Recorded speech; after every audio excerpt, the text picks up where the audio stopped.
Thank you for tuning into White Centipede Noise Podcast.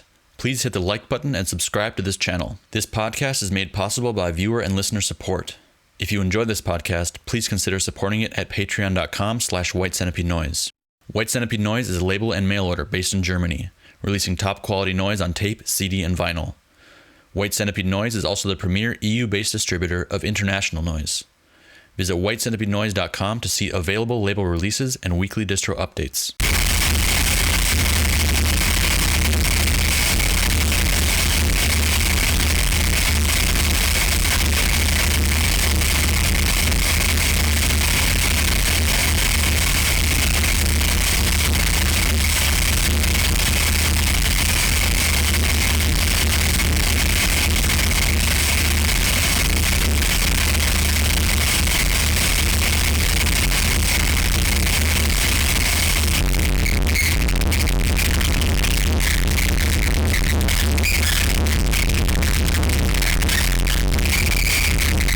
Hello and welcome to White Centipede Noise Podcast. My name is Oscar Brummel.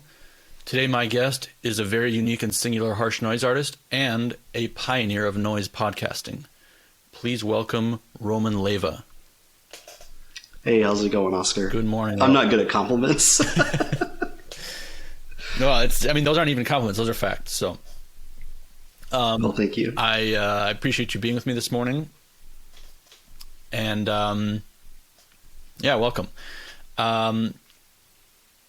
Starting off with your noise projects, you have, to my understanding, two primary projects, being one being Slit, THROATS, and one being Plague Mother. I don't know if you consider one more of a side project than the other, but either way, those are the two that I am most aware of and strongly associate with you. Can you tell me the primary differences between those two, like sonically, ideologically, what those are both all about, essentially? Sure.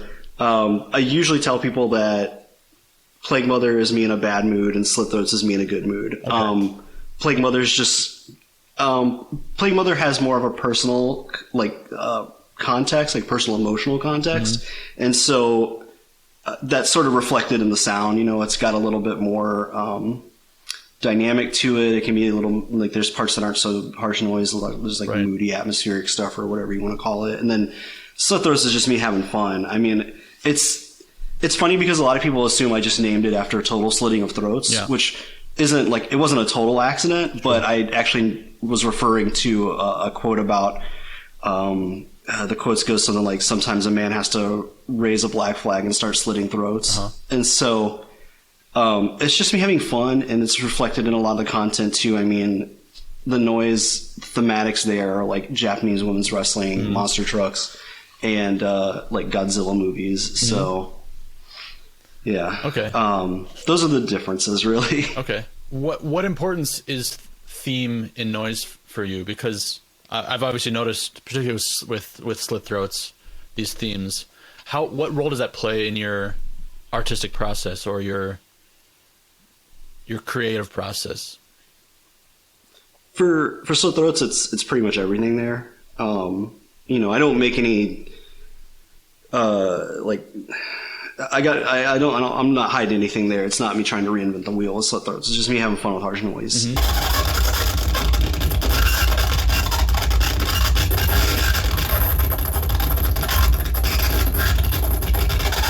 And so the thematics are kind of what separates me from like every other, person trying to follow your last week's guests. So, which was the Rita for people I see. Watching in time. Yeah. And then for Plague Mother, it's like I said, it's such a personal thematics and narrative that it's almost like those recordings kind of they get written out in my mind by my experiences. Mm-hmm. So that can kind of it can be a lot less intentional, even though it's focused. I don't I have in my mind, I have like an endless well of like the themes to draw on for Slit THROATS. Like, like, oh, I could do this wrestler, I could do this, this, that, or the other theme. Whereas like Plague Mother, and the reason that it's slowed down a lot in the last few years, it's like I'm gonna do that when I feel like I need to, and when it makes sense for what I'm working on. And after my the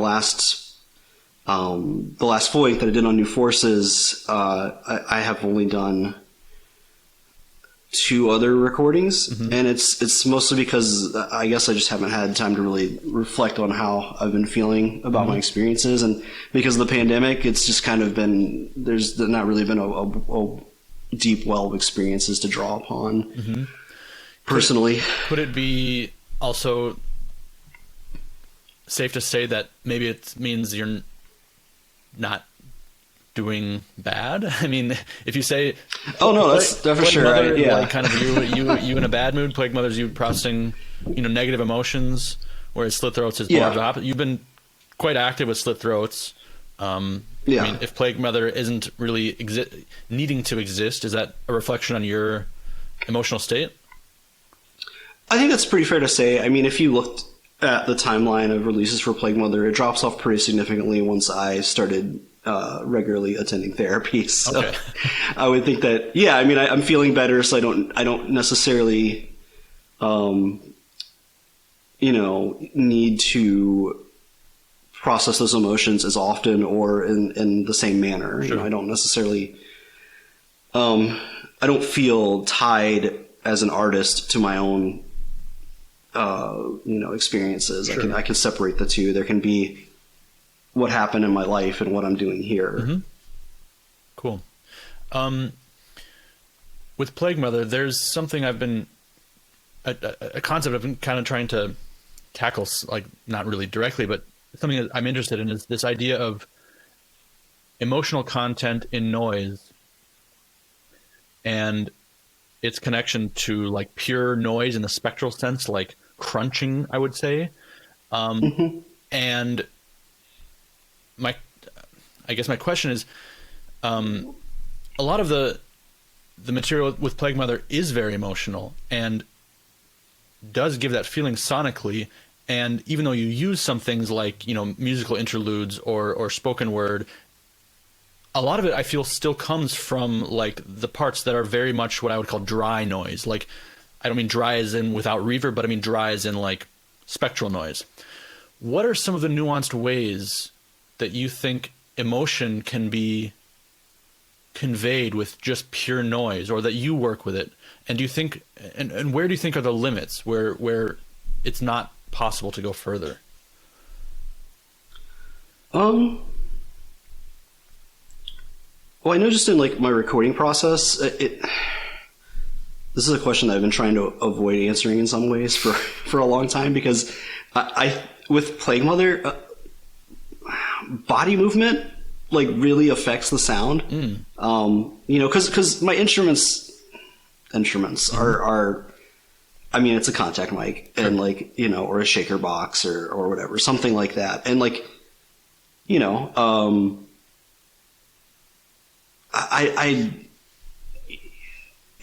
live and like recording are a little different too. I do a lot of things recording that I wouldn't want to be seen doing live just because I'm super self-conscious. It's like the sound you can get by holding something really tightly while you're thinking about something that's not necessarily the best feeling. It's like, when you're upset, your body starts to shake, you get like a twitch or something. And if you find a way to hold your contact mic or whatever the right way, then you're going to get that kind of that intensity or whatever, that transference there. And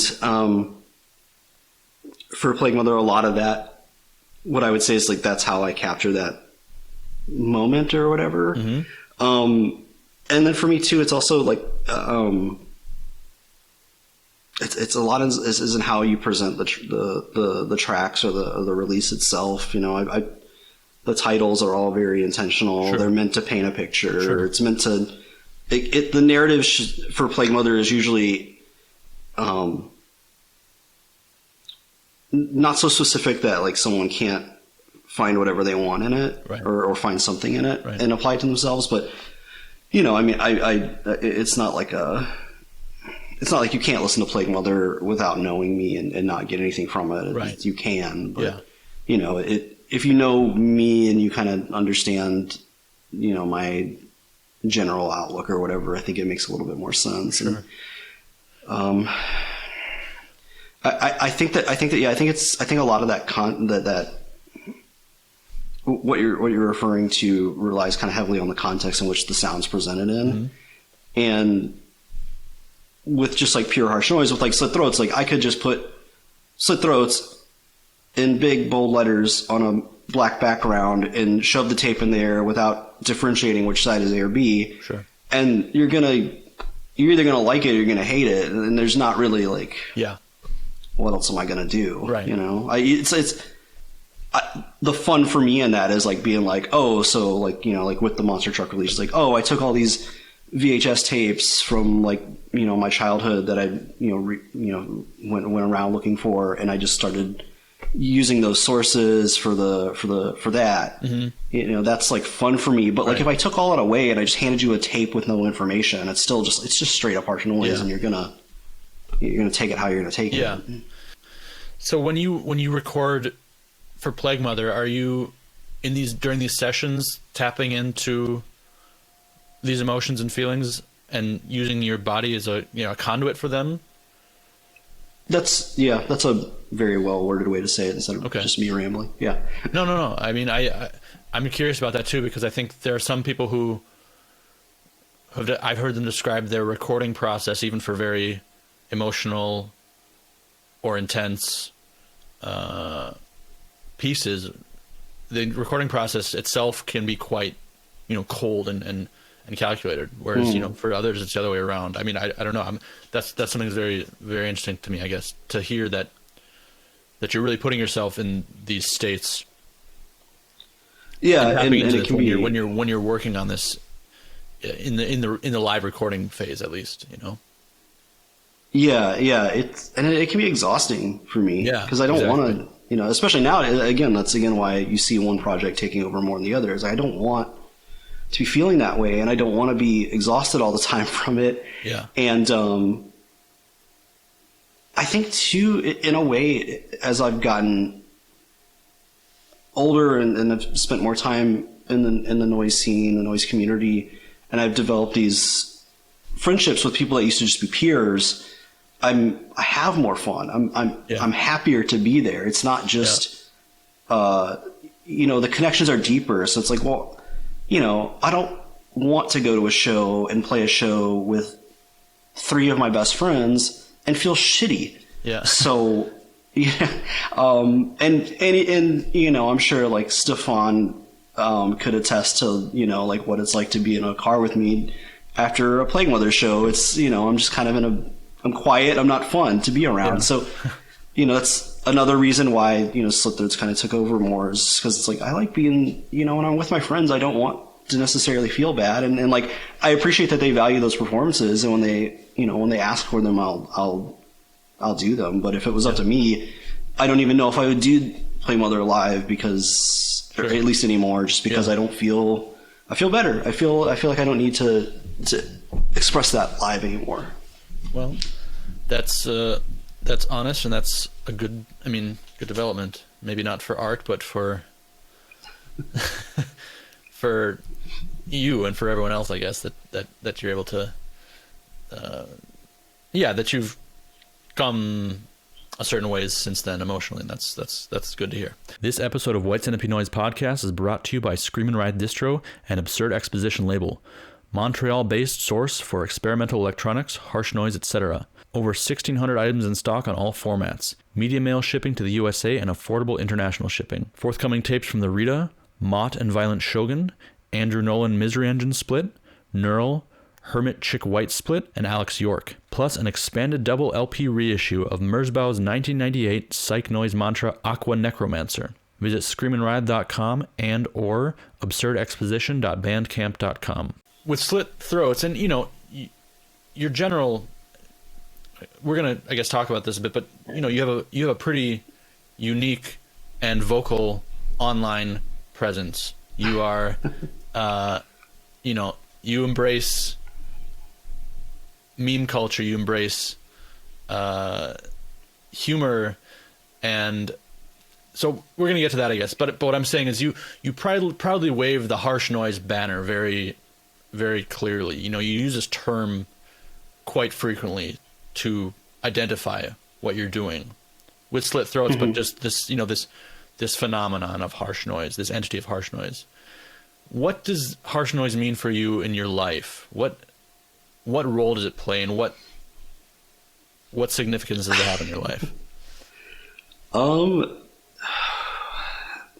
I do think it's capable to be kind of compartmentalized in your life. I don't like noise doesn't really affect my professional life per se, or I have friends that all we talk about are the things that I make noise about later, but we don't talk about noise, and I have not, they don't have anything to do with it, and I'm not trying to bring them into it, and they're not trying to come into it. But aside from those compartmentalized times, I work from home, and I'm listening to noise pretty much from, with breaks of other music that I listen to, pretty much all day. And pretty avid collector and seeker of noise. And so, I constantly are receiving and sending packages. My postal lady and I hate each other. And I'm trying to think of a way to put it other than to say like harsh noise is kind of just my life, because I do have other aspects of my life that harsh noise doesn't touch. But if you were talking about me by myself in my free time, what am I choosing to do? It's like I'm listening to noise, in particular harsh noise. Yeah. And if I'm not doing that, I'm recording harsh noise, or I would say reading about it, but people don't make enough zines for me to read about it all the time. So I wish I was reading more, and I think more people should be doing zines. Yeah. Listening to to your podcast or Noise Extra. There's just consuming noise-related media in some way, shape, or form, pretty much at most junctures of my free time. And when I'm not doing that, I'm doing those other things, like I said, that either are compartmentalized, or that's sort of like with a good example would be like with wrestling. A lot of times if I'm watching something that has commentary that I don't care about, which is most American wrestling, I'm just muting it and putting noise on, and I'm just watching big meaty men bump their meats while I'm listening to whatever. I was gonna ask that, actually, if that's what you do, because that seems like a good combination to me.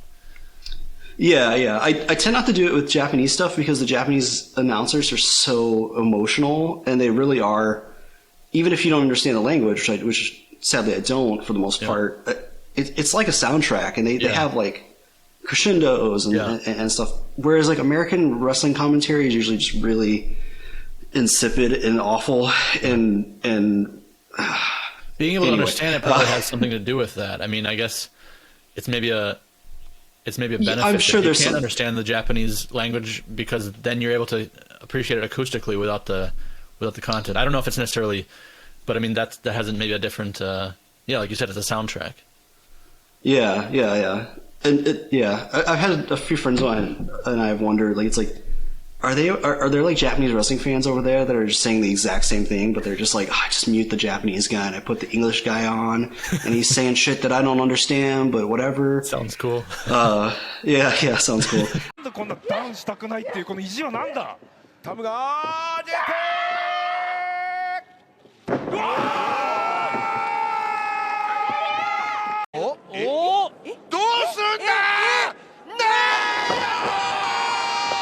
And so, like, if I was juggling my other interests, like, with Monster Trucks, I don't do that, because even though when I was a kid, I loved every aspect of it, now I really appreciate the sound of Monster Trucks. Yeah.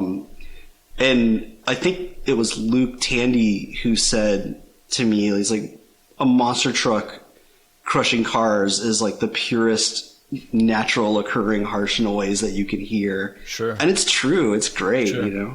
Yeah. I think that is true, and that's there are parallels to that also, and like Sam McKinley's deep interest in the NHRA Racing in this motor sound. I think that's very true. I don't know if you saw it, but he described going to these NHRA events where people are literally gathering around these engines being tuned and like rocking out to the harsh sound. Yeah. And I just like within 3 minutes to find like a video example after, I wanted to have a video example in the podcast, so that I just like searched on YouTube like NHRA like pits or whatever. And the first video I saw was literally, you could have replaced, like you could have thought that's a harsh noise audience. You have people literally just like this. You have a guy in a gas, like one guy was wearing a gas mask, like the full on like pervy and gas mask. They were like doing this and just freaking out to this sound, and obviously have no idea or interest in, this kind of subculture of, special guys who do this as an art form, but they were still fully, raging to it. And I guess when he explained that to me, I thought he was maybe exaggerating a little bit. Like I thought, is it really like that? But I mean, it seemed like it's really, really, that is the draw for a lot of people who are into that. And I suppose also with monster trucks, I mean, just that experience of the loud, overwhelming sound and the crushing the sound must be a huge reason that's had such a popular, it has such a devoted fan base, because it's a very visceral experience. Exactly. Yeah. It's always fun when you go to a live monster truck thing to see the reaction of the crowd when the engines turn on. The trucks have been standing in front of them for however long before the show, but it's that moment when they crank the engines that everyone comes alive, and and that's not, they're doing that on purpose. I mean, that is exactly what they want to do. They want you to get excited in that moment. I saw years ago on YouTube, Sam has a performance where he used a motocross bike inside an art gallery, and I think that's probably one of my favorite videos I've ever saw, and I wish I could have seen that performance, because it's such a great idea and execution. Yeah. And I've thought about trying to reach out to a couple of the smaller independent monster truck owners that I'm aware of and be like, look, do you think we could?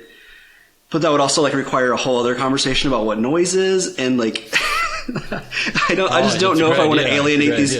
Yeah, these are some of the So when I was doing the Bigfoot stuff, I did end up emailing them, and I was like, look, do you have a bunch of footage on YouTube, but a lot of it has a soundtrack behind it that you've put?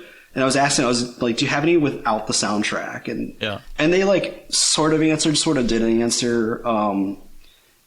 And I think maybe if I had just not even put anything about what I was trying to do, and I just asked them for the raw sound or whatever, they might have been more receptive. But I think it was because I was like, I'm an experimental artist, and the whole time I'm writing this email, I'm like, if the Slit Throats character saw me trying to write this email, it would roast me so fucking hard, because I'm in here just being like, I'm an experimental artist and I synthesize these sounds, and I'm just like, I can't just tell them I put a microphone to it and I slam a bunch of distortion pedals and EQs and it's gonna sound exactly the way it sounds without all that stuff, but yeah.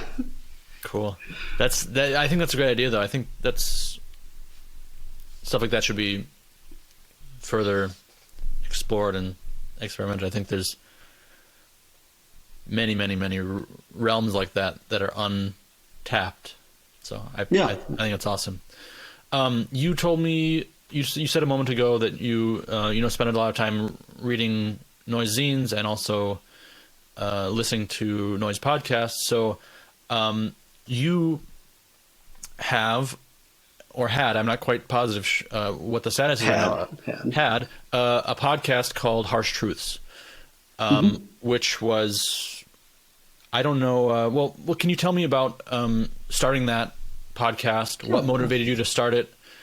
And what kind of what the climate was when you began it? Sure, absolutely. So, I as a big wrestling fan, a big part of wrestling fan culture nowadays is podcasts.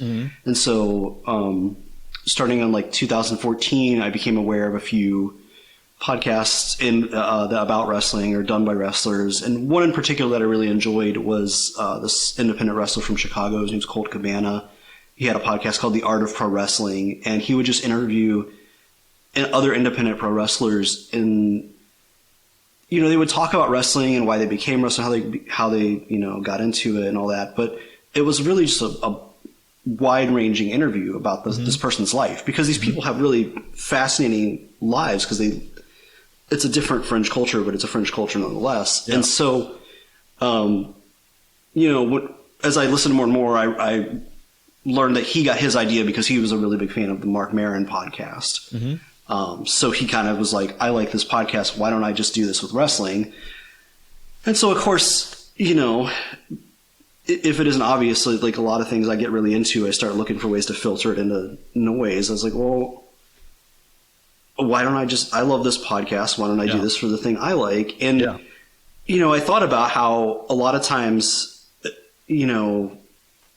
I'll meet someone at a show and we'll have like an interesting conversation. It lasts like 10 minutes and then the next person's playing and then it's like that conversation's gone, Right. Or I'll talk to someone early on in the night and they're sober and it's like this great conversation and then it just falls apart as the party goes. But,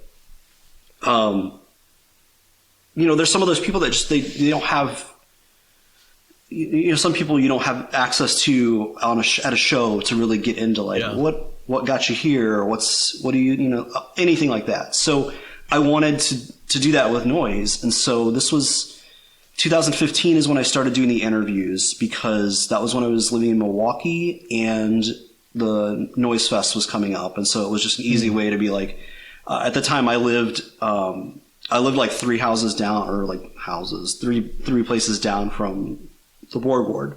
So it was really easy for me to be like, hey, do you want to use a clean restroom and you sit in some air conditioning while I ask you some questions? So, I did a few of those interviews that weekend, and then I sat on them for like over a year just because I got busy with my personal life. I just didn't have any time to like sit down and devote more resources to it. And I started off so primitively. I mean, like, I wish I still had the pictures, but I didn't have any mic stands. So I just was stacking pedals up and then like kind of like electrical taping. I mean, it would have been a great gimmick for like a video podcast had I done like a video podcast, but yeah, I didn't have like mic stands. I didn't have equipment. And Jay from Milwaukee, who did Blessed Sacrifice, he was like, what are you doing? You need help. Let me help you. And then like proceeded to, more or less become the producer of the podcast. I mean, cool. Okay. Yeah. All the technical stuff was him. I did like the raw edits, and then he went through and like cleaned up the audio and everything. Yeah. So the first episode actually came out, I think, at the end of 2016. Okay. And then that's when I moved to Buffalo, and I think there was like a few months where I just was busy dealing with moving, and then I kind of was doing consistent episodes for a while, and then fell off again, and then did it again. It was a lot of fits and starts, and that's why it spans a breadth of like 5 years, whereas really like if you just condensed it down to episodes, it's like if you listen to one a month, I think you get through the whole thing in like a year and a half. Sure. And then the pandemic happened, right. And I really admire you because you're able to do this via video call and like you have a good connection with your guests. But I tried that a few times and I just couldn't do it. I don't know what it was. I think it's just because of the nature of how I have a conversation. I'm not good at a conversation unless I'm really like physically near the person and I can kind of read their body language better. Sure.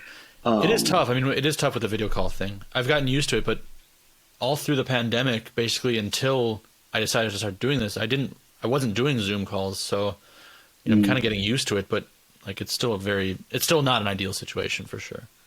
Yeah. Sure, yeah, and so it just kind of killed the momentum of the podcast, and then like I said, it's knowing your own limits and what you're good at, and I'm not good at video interviews. And so at the same time as I was kind of in limbo. You were picking up, Noise Extra was picking up and doing more interview style podcasts versus like the reviews. Mm-hmm. And I just kind of saw like the landscape was getting covered in a satisfying way, not in like a negative way. It wasn't like oh shit, there's nowhere for me to go. It was more like, well, I think everybody else has got it, and my life has become so busy, and I'm not traveling really at all. Sure. And I did attempt to do an interview last summer, and it was no fault of the guests. They were excellent. It just was, I felt like I was on the struggle bus the whole time that I was doing it. I felt like I was like, this is just not the same anymore. And I went back home and I edited the interview down and I listened to it, and I was like, I want to cut myself out of this entire interview and only listen to the person. Sure. And as much as I don't like the sound of my own voice and I can pick myself apart, I didn't do that with the other episodes before that. Right. I'd be like, God, I hate my voice, but the show must go I have on. to ask the question. Yeah. Yeah. Whereas this one, I was like, ugh. And then I lost the interview in a hard drive crash anyway, so it was kind of a moot point by then. But yeah,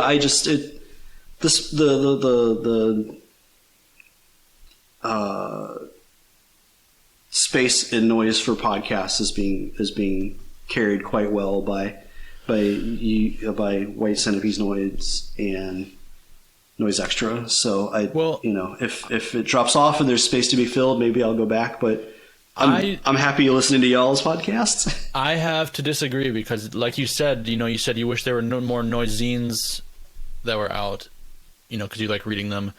I think if you have personal reasons for not wanting to do it at any time, I don't think anyone should force it. I think it's perfectly fine to just take breaks or do things at your own pace or how they make sense to you. But at the same time, I think there's plenty of room for your noise podcast and in general for more noise podcasts. Because I think, like you said, it's such a rare thing that even within the noise scene, we're able to have meaningful or deep conversations about what we do, about the ideas, about anything really. Because it's oftentimes, email conversations, texting on Instagram, or short conversations at shows. So I just think that there's plenty of room for various, because everyone does it differently, and everyone has their own voice, everyone has their own interests, that things that they ask about, approaches. So I would just, do what you what fits for your life. But I think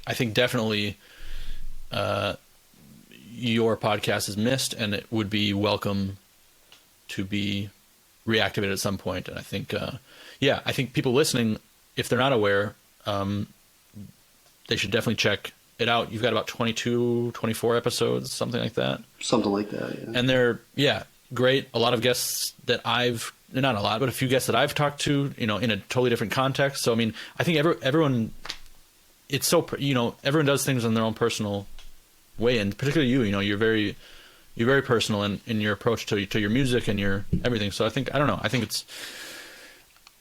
you should feel that there's no room for you. That's all I'm saying. Because I think there's plenty of room, and noise is so underserved, I think, in terms of, media. Zines are so valuable that people freak out, when the one zine, you can count on your fingers how many good ones there are. And people freak out when they come out every 2 years, because it's like, oh, finally, I can read 3 pages of what an artist I'm interested in has to say. But I think this is a way to do that much more streamlined, I guess. That's why I chose to do it, basically, because I wanted to do a zine, and then I just thought, fuck, it's back and forth zines take forever. And then I just realized, I just thought, why aren't more people using these like super easy modern technologies that like Roman's doing it. Like there's so much, there's so much to be done here with this. And so I don't know. That's my take on it. Yeah. I think I would love to see you pick it back up in some form at some point, and I think a lot of people would too. Well, thank you. I do find it interesting. Communication has changed so much, even in the last 10 years, with how we communicate with each other. You're saying, like, I mean, everybody. I was off Instagram for a while. I just had. It was at the beginning of the pandemic, and I was just kind of overwhelmed and just needed to clear my mind and clear my. I need to stop doom scrolling, basically. Yeah. And so, but then I was like, people that I know care about me, not like, oh, no one's talking to me. It's like people I know that care about me and talk to me, like, they're not texting me, they're not emailing me. And it is not necessarily because they don't want to put the effort. It's just because we've all fallen into this habit. And it was the same for me. I was like looking at it, I was like, well, I can think of like 5 people off the top of my head that I probably would have like shot a message to real quick. And I don't think about it because it's just what we've been, it's the like, the soft intrusion of that form of communication into our social lives. So I think about, where, what I want to try to figure out what's next. Where do we go from that? From, we're doing podcasts now, like we used to do zines. Right. And so what are we going to be doing next, and how can that space be filled and serviced so that the receipt of information can be, like continued, because we're just going to get older and more out of touch. Right. And there's going to be amazing noise projects and people in the scene that are going to be doing awesome things. And if we don't know how to reach them and they don't know how to reach us, there's going to be that loss of that loss of transference from what we know and we experienced to what and that's not just for noise. Obviously, that's for any kind of underground or countercultural, like milieu. Yeah, that's true. And to that token, you use like your Instagram account to do a lot of like memes about harsh noise and kind of like you seem to embrace this kind of, even if it's absurd, this absurd circus of today's age of how we communicate and how we disseminate culture and the humor. I mean, there are also, of course, so many people that are holding on to their old days of letters and zines.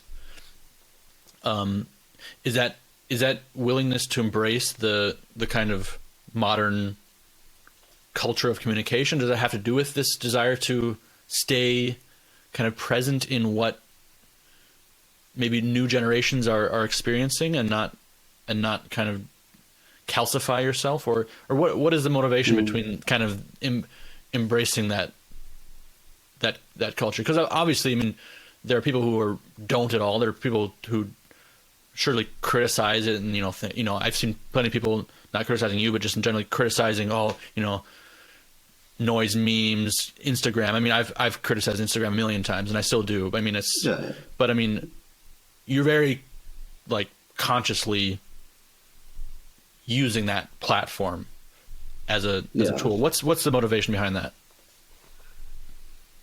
It's a way to fill the day. No, with a lot of things I posted that nature, it's I don't think I'm naturally an artist, or like I don't have the artist mind. Like I'm not immersed in art culture at all. I didn't go to art school or anything like that. Mm-hmm. And it seems like there's oftentimes, and it's like there's two camps. There's people that do something and their level of involvement in it, or the way that they filter it is I'm trying to think of a pleasant way to put it, likable. Mm-hmm. And then there's people that just take it way too serious. Mm-hmm. And there's nothing wrong with taking something serious, but it's when you take something serious to the detriment of others mm-hmm. that I just like to I like to poke fun at things, because it's all, to me, it's so absurd. Like how am I cooler for my like broken radio sounds than like anybody else is cooler for their broken radio sounds? It's not. It's. I mean, so much about noise is kind of almost like luck of the draw. It's like you know, for me, it's like I started doing noise in Cleveland, and that meant like having access to Wyatt and at the time like Steve Makita and like all these people that had or like Dillaway and having access to these people that were willing to like open up and give me like, you know, like guidance and how literally how to make my noise, but also just like, you know, like things as simple as like who to avoid, you know, like don't, you know, waste your energy on this person because they're not really, you know, they're you know, they're a vampire. They're not really trying to do anything good for you. So you know, I don't. Again, it's like if I just had this blank tape of my noise, and I just handed it to you, like you might be able to say, "Oh, this is objectively good for me," or subjectively good for me. But if you didn't know who it was, a lot of people aren't going to value it as much. You know what I mean? Yeah. I think that's like an unfortunate. That's just art scenes in general, whether they're punk, hardcore, metal. It's like all the ex-members of bands always get a bigger chance right out the gate than like, you know, unknown person's band, even though unknown person's band or project is just as good, if not better. Right. And so a lot of times when I do stuff like kind of poking fun at what we do, it's just because it's like let's all keep in mind, like, let's all find some humor in the fact that we make noise and that, you know, we're this like very small community that doesn't really necessarily need to be trying to cut each other's, you know, legs off at the knees. We can, you know, I by no means do I get along with everyone or like everyone, and I'm sure there's, you know, more than a handful of people that don't like me, and that's fine. But we don't need to be like running each other off unless, you know, something that we're doing is toxic to the community itself. Right. So do you separate art and kind of scene in some way, these concepts, you know, because I think, do you think there are inherently like incompatible elements, you know, of what one would define as art and what one would define as a community or a scene, and there's conflict there? I don't think there has to be. I think that because of the nature of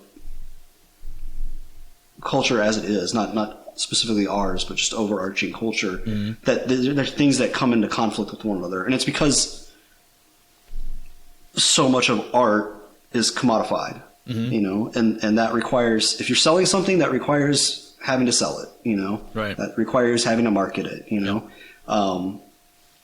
If I want to sell a tape, I have to put my name on it, and commodification and genuine human community are always going to be at conflict with one another. You know, we spent 2 million years evolving to be a cooperative species, a non-hierarchical species, and then we spent the last 10 to 15,000 years like going against every bit of common sense we developed. And so it's just not in us to behave the way that, as a human community, it's not in us to behave the way that art commands, that culture commands. You can say whatever, art, culture. A lot of people like to say capital. I would just say civilization. You know, it's the totality of it requires you to ignore the fact that you're supposed to be existing at a certain level in a certain way, and so, you know, there's always going to be those conflicts, and that's kind of what I guess I'm getting at with some of that stuff, is I'm trying to if someone's going to use noise as a ladder to step on other people, I'm just trying to knock the ladder over, because it's ridiculous. And you know, that was kind of the nature of the episode of my podcast that we called the Shame Cup, which is an idea that I shamelessly stole from a wrestling podcast, where it's like they took the genre of noise or wrestling fans that were really embarrassing. Yeah. You know, so it'd be like, oh, like replica belt guy. He's like walking around with 15 replica belts. And it's really embarrassing, you know, or like, oh, it's the guy who like thirst responds to every female noises Instagram or female wrestlers. This is what's happened is like everything's started to merge and I can't. Well, that's interesting. But yes. Yeah. That's interesting simply that you have, I mean, I don't want to change the subject, but it's fascinating also that you also are involved so deeply in another subculture that has such specific, you know, characteristics that we learn from being involved in noise for years obsessively. You only learn that when you're really involved on a core level, these different tropes, these different tendencies. And it's fascinating to hear that also similar things exist in other subcultures that you're involved in, you know. I think it exists in pretty much every sort of subculture that has a level, a DIY level to it of some sort, you know. Yeah. Which in some ways is culture. I mean, which in some ways is makes it culture because I mean, yeah. This kind of gets at what I want to ask. This topic of underground ethics, I guess I'm not newly thinking of it, but I mean, it's been discussed, and I just kind of yesterday did a private podcast where I kind of try to put some of those ideas together and what that means, and maybe like what you said, like DIY is a core element because otherwise you're dealing really with like just some sort of capitalist exchange, you know.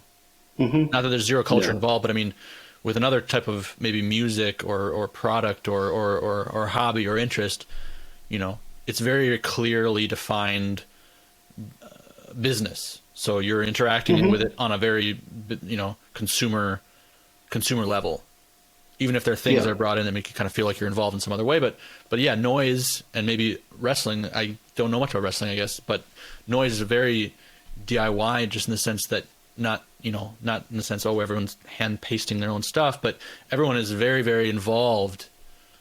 Yeah, I mean, how many people do you know that just listen to noise and don't have a project or a label or something? Right. Exactly. You know, it's not many. And once you start listening, most people start going, oh, I want to do this too. I want to be involved.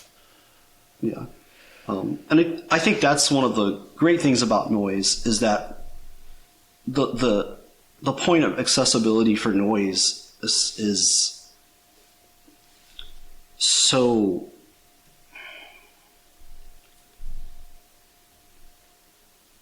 noise is such a wide frame of reference that to get in the door is, I mean, I was about to say, like, it's so easy. All you got to do is get a contact mic and a distortion pedal. But it's like, no, you don't. Yeah. You could use your computer. You could use a tape player you bought at the thrift store.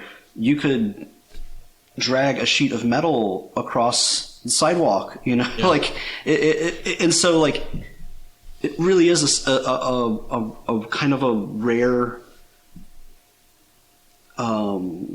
space in which you kind of can just walk in and start participating. Whereas, you know, I mean, you know, for example, like if you want to be that level of a wrestling fan, you know, you're going to have to spend a lot of money to go to shows. You know, or if you want to get into actual being a wrestler, you have to have a certain, you know, like you have to be healthy in some way, shape, or form, and then you have to find a wrestling school, and then you have to train for years. Yeah, tons of commitment. And so it's great that with noise you can access it so easily. Yeah. It's a double-edged sword though, because then it's like, well, if it's easy to get in, it's easy for people with ill intent to get in. Right. And so you get the people that take advantage of people. You know, it's easy to waltz in and be like, oh, I'm X, Y, and Z, and this is I'm now, and I'm, you know, and an unassailable monument of the scene. And so, like, how dare anyone here, regardless of how long they've been here, criticize me for what I'm doing? Yeah. Because I'm just as much a part of this as you are. And it's like, well, maybe that's true, but maybe there should be some sort of some sort of like ethics involved in that approach. But to kind of go back to, as you were talking, I was thinking about I think the obsessiveness of any one group to any one thing is what kind of whittles it down further and further from, there's a difference from, like, let's say, like, my brother likes horror movies. Mm-hmm. He goes and sees the Saw movies, and it's probably been like 15 years since the Saw movie comes out, so now everyone knows how often I talk to my brother. But he doesn't give a single fuck about a giallo movie. I couldn't tell him, like, I couldn't be like, oh man, go back and watch, Tenebrae or something, and like he's going to be like, oh, this is sick. Like, now I'm going to be obsessed with this. He's not interested at that level. Yeah. And so the exchange is merely an exchange of capital for a consumption. Right. He's giving the movie theater $20 and he's going to watch the movie. Right. But you take someone else who likes horror, but then they get upset, they start whittling it down. They're like, no, I like this, I like this, I like this, like this. And eventually you get those obsessive people, and, I'm just go to the reference because it's easy for most people that listen to noise, because it's like the giallo people. Like, the ones that even, that aren't in noise, it's like those people are like, they're just noise people, except with, they're doing that with a subgenre of horror movie versus, like, audio cassettes. Right. So, but in doing that, they whittle themselves down, and I don't like, I'm saying whittle, but it's not really the right word, but it's like that community becomes closer and closer knit. Mm-hmm. It's like at the surface, it's like you've got people like, my brother, they like horror movies and they go to the movie theater. Yeah. And it's like, then you got like people like horror movies and they like collect DVDs, or they go to Cinema Wasteland or whatever, like film festivals. That goes further down, and then you get to the point where it's like, here's this guy that does this zine about giallo movies. Right. And it's like that guy and his friends, or like, it's probably a guy if it's horror movies, whatever. Like, those people are very tight knit, and they're going to support each other outside of just their interests, and they're going to do things for the benefit of their community. Yeah. And that's, I think that's present everywhere. It's the same thing with wrestling. I mean, like, I know people all over the world now that specifically like Japanese women's wrestling, like myself.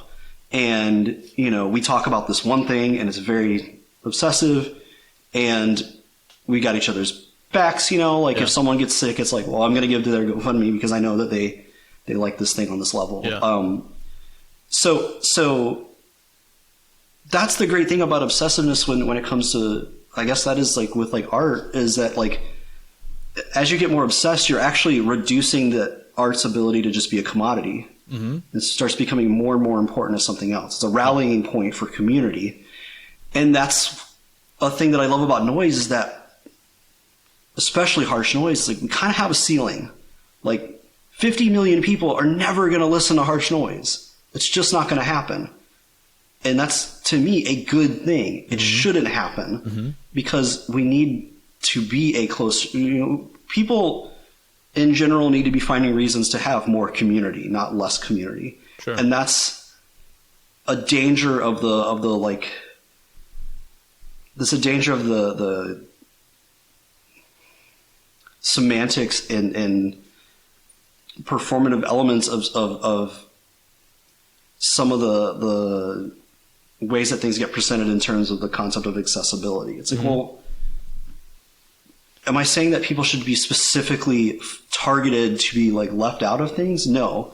Am I saying that like noise has a ceiling and it should be kept at a ceiling, and the community should be able the community should be close enough to be able to defend itself and determine its own rules of engaging with one another? Yes. From within, I suppose. I mean, what do you think motivates people to get involved in the noise scene who have seemingly opportunistic or selfish motives? I mean, because we know there's not really money to be made. It's not like there's social capital. Yeah. And that's still capital. Yeah. You know? And that's, I mean, you get, and I do have to like temper this by saying that I view it coming from the lens of coming through hardcore and punk and from, in particular, like anarchist hardcore and vegan straight edge hardcore, and those having very specific problem elements to it. And I see a lot of those same elements just in a kind of a different approach, or even in somehow even smaller scale within noise. And it's because how should I put this? And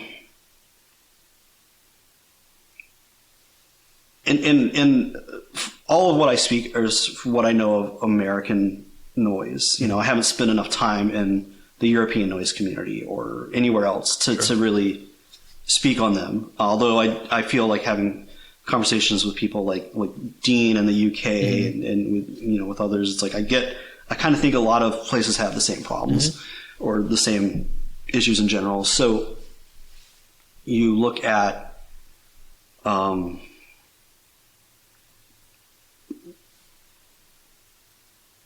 noise. The noise scene, for the most part, is in some way, shape, or form like kind of connected to, if not directly, it definitely like the approach of like punk and DIY, you know, punk music. So you get people that already aren't going to work on the outside of society. Like, I'm not going to necessarily go as I am into an art gallery and walk out having sold all my noise tapes. Yeah. There's people that can, because they understand how to navigate that world, but I don't understand how to navigate that world, or I don't have the charisma to navigate that world. And I think that predatory people see punk and hardcore and noise and these kind of smaller worlds like that is like, it's easy to get in because you don't have to be charismatic. You know, you can be kind of completely uncharismatic and still access and still make the right moves to gain the right amount of credibility to then, you know, I mean, it's there's a specific thing that uses the term, but it's like, it's kind of like a confidence game where it's like, you know, like, oh, like I'm just like you because I visually check out, you know, like, oh, you got tattoos, I got tattoos. Like, oh, you got a stupid haircut, I got a stupid haircut. Like, it's like we can trust each other. And then from there, it's like, all right, well, then they slowly or quickly, depending on how they're received, start to move in on the other parts where it's like, oh, well, you know, and a lot of times because there is no money to be made, it is social capital or personal capital. It's, you know, they start using people and taking advantage of people and whatever way, shape, or form that manifests. But why is the noise scene slow to publicly criticize or call out people involved who, you know, act in a predatory way or in a opportunistic, inauthentic, or dishonest way in terms of their business practices? I mean, I'm not talking about maybe what some might have a problem with people's artistic content or ideals or politics, but I'm talking about, you know, just the interpersonal community elements of how we interact, you know, in a business sense with each other. Yeah. And that's what concerns me the most too. It's like we can all pick our arguments about like content, you know, like artistic content or whatever, or politics too. And I do think there's like there can be certain limits to that as well, but that doesn't concern me nearly as much as like the personal interactions, the personal exchange, the way someone interacts with the community. And I think that a big factor is, in particular for noise, is that there's just so few of us, you know, that we're afraid of alienating ourselves in doing so. Yeah. Perhaps because there's not a strong history or enough examples of people being supported through, you know, it's usually like so-and-so has a problem with so-and-so and they both disappear over time, you know. Sure. One might win out for a while, but then they're gone too. So I think that kind of, people are afraid of rejection in general. We all are. Mm-hmm. And I think that, you know, people are afraid to speak out if they see something happening that they don't like, because they don't want to deal with the negative consequences of that. Sure. I think in a bigger picture sense, just beyond noise, I think unfortunately the way certain things have been framed over time, and this isn't a recent development, this has been, I don't know, it's the 80s. You know, when I, having been like a nerd for hardcore and punk and stuff in the past, it's like I did with those things what I do with noise. You know, I just dug into history and read as much as I could and looked at all the zines and tried to like just figure out what was going on when and how and where. So this is nothing new. Like, a lot of people like to like frame things that are going on nowadays as like things that have just like popped up in the last 5 years, the last 10 years. It's this thing's fault. It's that thing's fault. It's like, no, these are problems that are kind of inherent in human communities trying to navigate in human social structures and modes of existence. But for communities that have a lot of identity politics built into it, it becomes a thing where it's like, well, if you go after someone and they have any reason to say that you're doing something because you have a prejudice or a bias of any kind, that is so much worse than just letting them get away with it for most people, you know? Yeah. Because no one wants to be accused of something they're not, or something they don't. Yeah. You know, that's why, you know, like, that's why call out culture doesn't, you know, like that kind of stuff doesn't work if it's just all this, if it's just anonymous people hurling accusations at each other. It's like, that's not how you build or strengthen a community. That's just how you COINTELPRO it. You know, it's like, yeah, you can't, if something's broken, you either want to fix it or throw it away. And the way that things are being approached in that context, it's like we're all just trying to throw our community away versus trying to fix it. And so I think,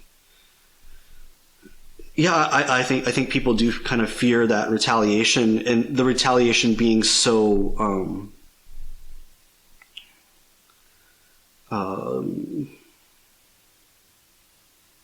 what's the word? Disproportionate to whatever grievance they might have. Yeah, but I mean, okay, don't you think on some level that the noise scene is somewhat more immune, or at least bolstered against that kind of, you know, I don't want to use the word cancel culture, but I mean, like, you know, like, don't you feel like maybe in the noise scene that's being totally rejected because someone has accused you of being prejudiced when it totally obviously isn't true? Don't you feel like in the noise scene, at least, that doesn't really work as well, you know? Yeah, I mean, I don't disagree with that. But I think that because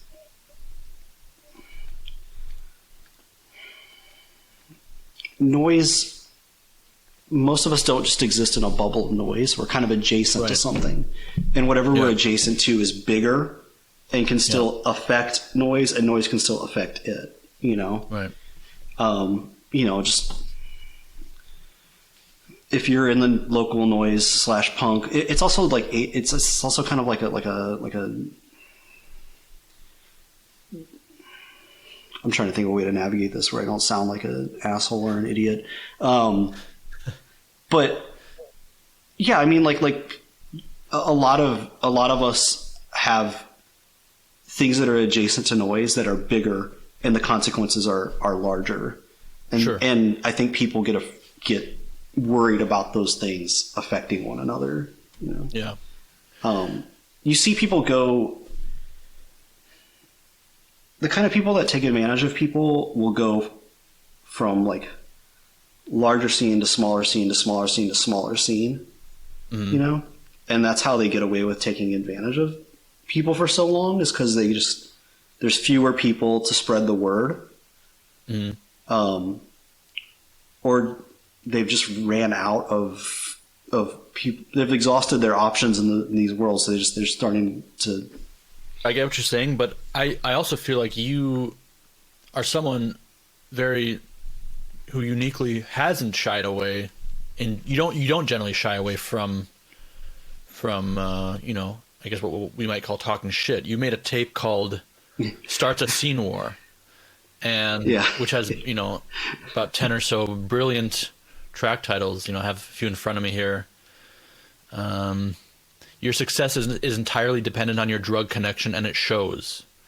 Alcoholism disguised as a mediocre power electronics project. I mean, some of those things are very, very on point. Yeah. And maybe, I don't know how.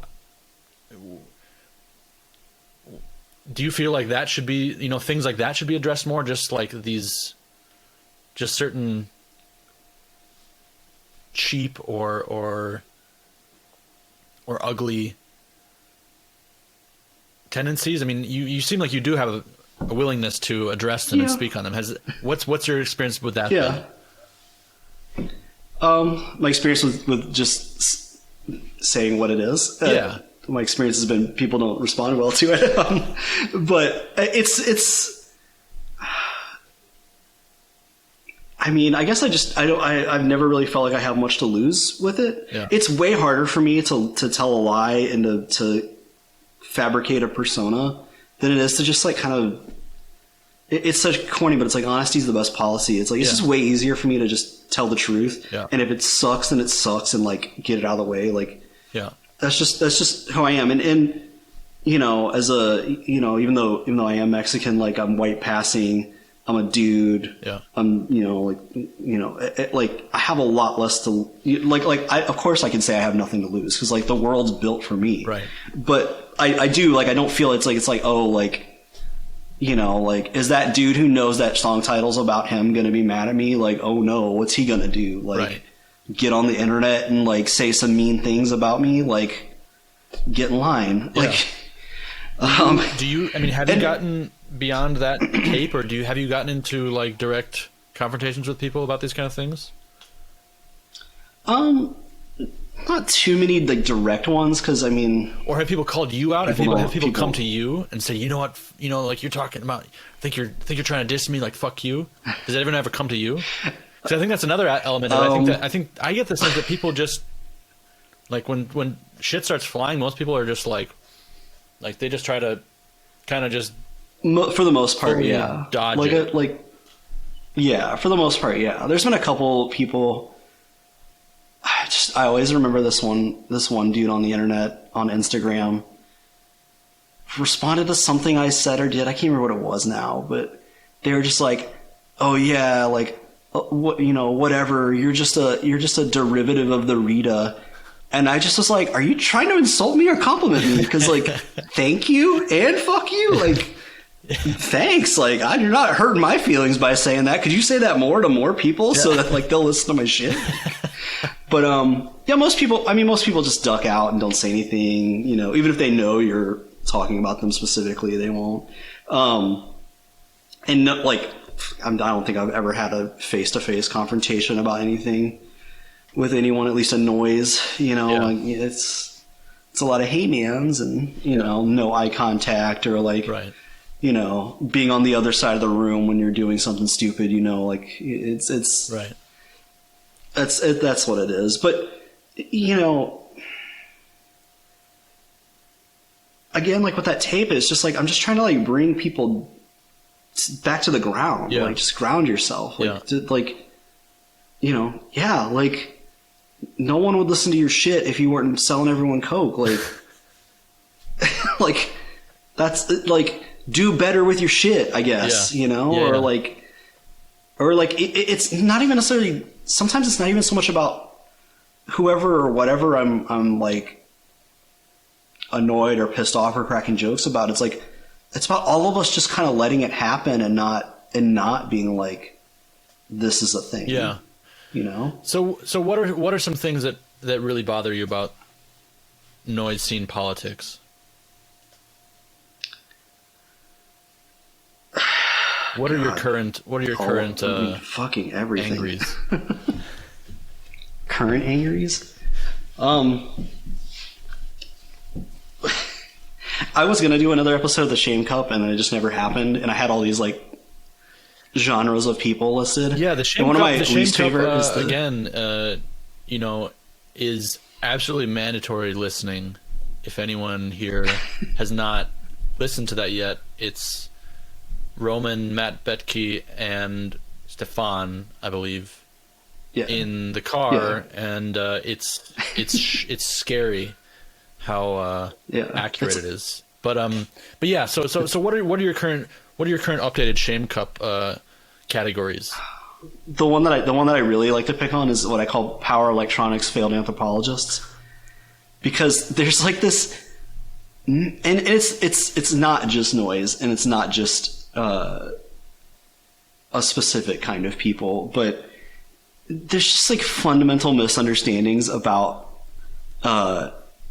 human history and prehistory, and like human social behavior, and like I hate the whole like, you know, like the whole like any comparison of humans to wolves drives me nuts, because it's like we're not in any way, shape, or form anything like wolves. You know, we're not even really like chimps, because even chimps like tend to war. Like human beings are not naturally like coercive by nature. Like people think of what we do as human nature. What they're really talking about usually is like what humans have done for the past 10,000 years. Sure. It's like, oh, humans naturally just like start war, da da da da da. It's like, well, what you call war is not is conflict always going to exist? Yes, of course. Like people are always going to have conflict. People are always going to fight. Yeah. But are they going to have organized warfare in which the purpose is to wipe out the other group of people so they can take those people's resources? No, there's an extensive backlog of prehistory that shows that that's just not the case. Yeah. So I can't stand like the general like yeah. So it's like I understand that like yes, in the context of like your modern day world, when you wake up in a city and you're trying to survive in a city, like yeah, there's certain things about that like you can identify with, or you can like find. You know, like meaning in, but at the end of the day, it's like, this is not how human beings work. And so it's just like, it just comes off goofy to me. Like that shit comes off so goofy. Mm-hmm. Like any of that, like that fucking Evola worship, like that's just garbage. Yeah. This is a garbage philosophy that doesn't even like, didn't stand on its own two legs like when it was written about, much less nearly 100 years later. Right. So those people and their close cousins, the Amazon Prime skinheads, where it's like I mean, like, what, I'm wearing a Fred Perry shirt right now, so I'm gonna roast myself. It's like, oh, you got our Fred Perry shirt and some Doc Martens off Amazon, and now you're like, you know, and you used a razor to cut your hair, and now you're like, you're fucking storming through the streets shaved for battle. Like, give me a fucking break. You live in like Kansas and you have 3 friends. Like, you're not like, this is not a crew. Like, this is not how this works. It's just again, it's like you had the internet's allowed you to access knowledge about a subculture and then just like copy paste the imagery onto yourself, and that could go for not just like that subgenre of people. I mean, that's a lot. And I think that's pretty accurate for, I mean, a lot of things today. I mean, the way the superficial elements of anything are presented, but so often the content is just not there. Yeah. And it's difficult too, because of the way we've all done it. I mean, I'm guilty as anybody else, is we fall into these patterns of interaction with one another, especially at a point where, during the pandemic, at least it's like, like we're mostly just completely isolated from one another. We don't have any ability to have like a physical community of any kind or face-to-face interactions. But, the more and more things become reduced to, I'm really into harsh noise. I buy all of the Dead Gods tapes, and I have, 16 Rita shirts, and, I got a black hoodie. I got some shitty Vans. Like, I can buy a DOD death metal off of eBay. It's like when that's so much of the identity becomes wrapped up in those kind of like economic exchanges. Yeah. It's like it becomes so easy for someone to access and gain confidence. Yeah. When there's no, it's like I have a, I trust, I trust Matt and Justin from Dead Gods more than I trust most people because of my personal interaction with them, the things we've experienced with one another inside and outside of noise, and because of those relationships like that, I really strongly value the noise community. Yeah. It's like, well, if I didn't have the tapes and the shirts and all that was the access point to these human beings as a community, I'd be a very unhappy person. So, when the culture becomes more about a checklist of things you can do to identify as someone, it's like, again, it's like Amazon Prime skinhead. It's like, oh, got my fucking shirt, got my polo, got my, Bic razors were on sale. They got here in 2 days. Like, I got my brand new Oxbloods. Like, I'm stomping through the streets. It's like, that's not really what skinhead culture was about when it took root.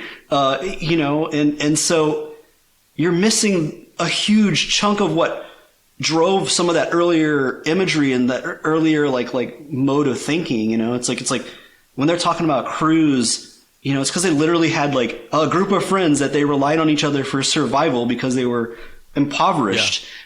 Yeah. And, like that's why they have such strong language, like strong imagery. Yeah. It's not because of what they were wearing or what they presented. And it gets lost in the translation of like what people are identifying with. It's like, oh, like I really like that because of the way it looks and how it makes me feel. But it's like, it's like a secondhand callback. Yeah. It's like they were calling back to their own experiences, and you're calling back to them calling back to their experiences. Right. So it means less and less as time goes on. Yeah. And that's why things like these podcasts and zines and ways to really build community are so important, because I thank every person who's ever bought anything of mine, but like that's not the most important thing we've got here. Right. That's not what I want to walk away from here with. Right. That like I want to walk away with having people, the people that have reached out to me, I've had more than a couple people reach out to me over the Richard episode I did, and saying like, like that, they were saying like, as a queer person, like that really meant a lot to me to hear. Yeah. And I wouldn't have heard that because that's not in any zine anywhere from Richard. Yeah. And like, that's what I want. Right. I want people to feel, drawn further inward in the community aspect. Yeah. It's like, so I'm all over the place, but that's the crux of what I'm saying, I guess. So do you think that with this accessibility comes also a level of entitlement? Yes. That people feel. I mean, I also wanted to ask, one of the questions I had for you was, what do you think are some of the pros and cons of these modern tools we have, like, Instagram, which I've been going back and forth on. As a phenomenon, I find these things obviously very, very destructive, but was speaking to someone who I was surprised that their position was this, and they kind of pointed out, like, they actually have a potential to reach a lot of people that should be reached, that maybe would have never had the chance to somehow stumble across noise, because that's kind of a really like a random chance that you will actually even find that something that exists, but I think there are probably many, many, many more people outside of the standard subculture identification group that could be really drawn into this. And so, but I also noticed that a lot of people kind of arrive in it through these kind of modern platforms and very quickly are frustrated that maybe they aren't being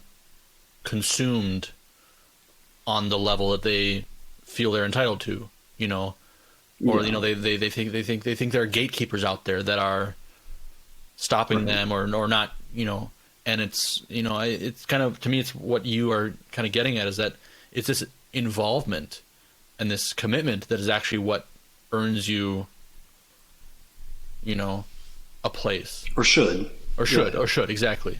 Yeah. I think that's, I mean, that right there is the double-edged sword of social media, or the way we communicate with one another nowadays, is like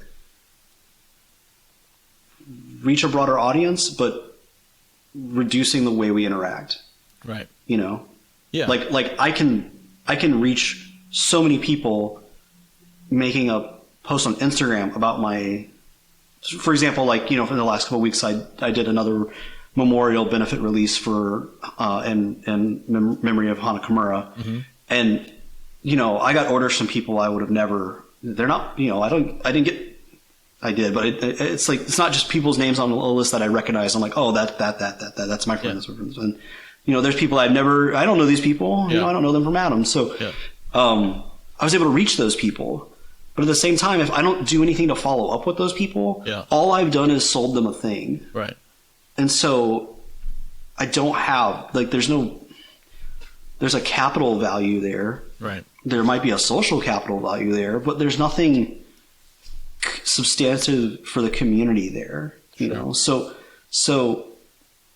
we have to be conscious of that, I think. And you know, that we have to be conscious of that, but we also have to be conscious of the fact that I think a lot of people have a struggle with differentiating between what is a subculture and what is a counterculture. For the large part, counterculture does not exist. We all just kind of live in a subculture because everything we do exists beneath the above ground infrastructure of culture, but we still exist within that infrastructure. You know, so we can use Instagram to communicate all we want, and we can take advantage of it all we want, but we need to keep in mind that we didn't create that infrastructure to communicate. Right. And so the minute it becomes inconvenient for the overarching culture, they'll cut us off. Right. You know, that's, I mean, it's so many things that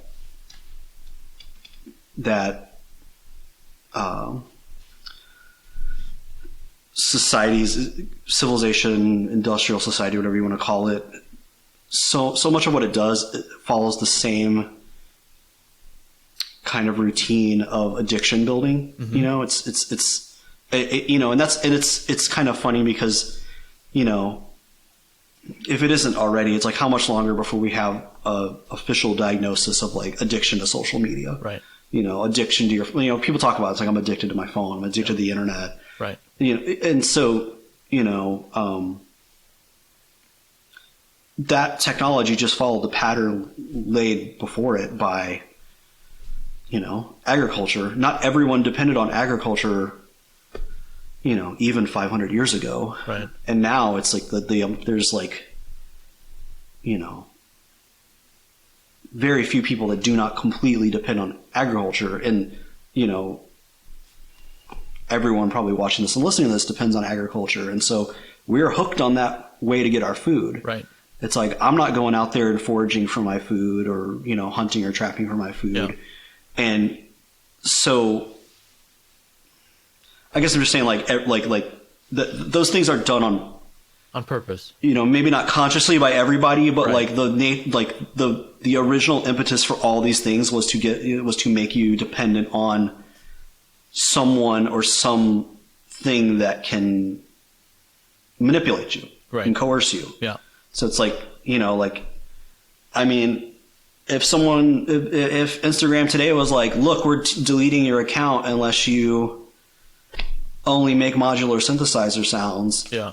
Well, for one, I'm fucking deleting my account. But like, you know what I mean? Like, it's going to force people like, yeah. If we rely too much on those things, it's going to force us to acquiesce to whatever their interests or desires are. Yeah. And we see that more and more nowadays with like targeted ads and, you know, we all complain about the algorithms, you know, and like, you know, just like last week with my little experiment, it's like I put a picture of my face with the tape and all of a sudden I got interactions like considerably higher than had I just posted an image of the tape. Huh. Interesting. You know, yeah, so I think with the Instagram thing, I think the thing that's the craziest about it is that I agree with, you're right about, you know, the way these things like agriculture, these other societal institutions bind us to their program. But I mean, I'm willing to at least give it the benefit of the doubt that those things were created with, you know, some sort of thought of the greater good in mind, you know, some sort of functioning. Whereas, I mean, we clearly see it's clearly laid out in the business plan that something like Instagram is very extremely exploitative from design, not like by accident. And that's what I just think is crazy, that we're still so willing to put all our eggs in that basket as, you know, as a subculture, you know, or counterculture. But I mean, we're definitely not a counterculture if we're using those tools as our main way to. If we were a counterculture, we wouldn't even need the USPS, you know? Right. If we were a counterculture, we'd have our own modes of communication, our own ways of interacting, of community building. And that's why I was saying, it's like, there's really no counterculture. Like, there's definitely no 100% countercultures, at least for the most part, definitely not in the United States. I mean, there's no if there were, we wouldn't know about them because we're all consuming our information through these channels. So, right. I mean, maybe there's tons of countercultures and we just don't know about them because we're in our little subculture where we rely heavily on the overarching infrastructure, the mainstream infrastructure. Yeah, that's true. Yeah. And I think there are. Yeah, I mean, and like you said, it's like not in terms of like music or art or something like that, but I right. Oh yeah. But I bet there are. I mean, that's the thing is, like, people think like certain things might have died out, or like one example just comes off the top of my head is like chopper culture. There's like internet chopper culture, and there's like the people that are generally like in our age range that have like that's the thing they found instead of noise, you know, like but that's like that. But there's definitely like there's still like outlaw biker groups in America, and those people don't fucking use the internet, and like they don't talk about the shit they do online or whatever, and they are like they're out there doing their thing, and that's a counterculture, you know. Right.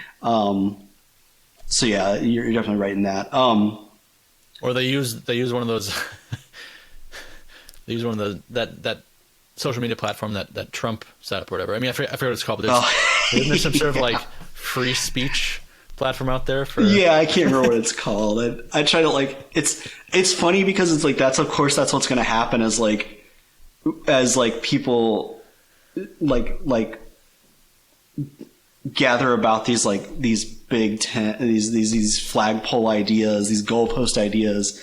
It's like, of course they're going to be like, well, we don't like what you're doing over there, so we're going to do our own thing over here. It's like, well, yeah, what a surprise. Like, you guys are going to do your own social media. Like, yeah, no shit. Like, of course you are. Like, it's funny to me to watch like the other side's like reaction of like feigned shock and appall. It's like, what did you think was going to happen? Yeah. Like, but yeah, to kind of bring it back in, it's like, you know, like Instagram's purpose is it's a marketing tool. It is meant to sell things. Yeah. That is explicitly what they want you to do, or they want you to buy things. They want some people to sell things and some people to buy things. Yeah. And until they can get to the point where they can dictate who buys and sells, they're going to let everyone do a little bit of both if they want. Yeah. So we just have to be conscious of what that does to how we interact with one another and how we present with one another. Yeah. And to be aware, it's like, well, that's not, it's great. It can be used as a tool, but it's like stated purpose is to slowly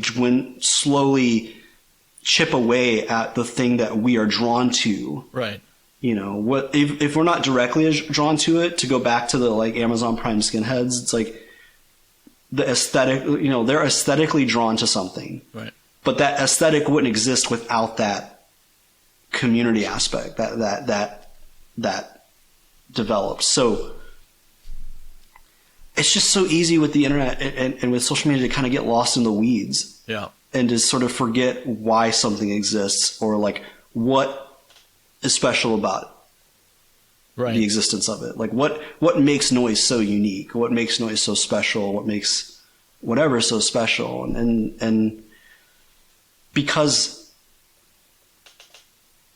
the internet and social media and technological society exists at an increasing speed, it becomes harder and harder to care about something. It's like, that's what I love about some of the artists that work in these longer formats and these bigger formats. That's what I love about like Sam doing like 8 tape things. It's like that takes, if I'm going to enjoy that, I have to sit there and I have to sit through 8 tapes. Yeah. And I have to pay attention and I have to get lost in the detail.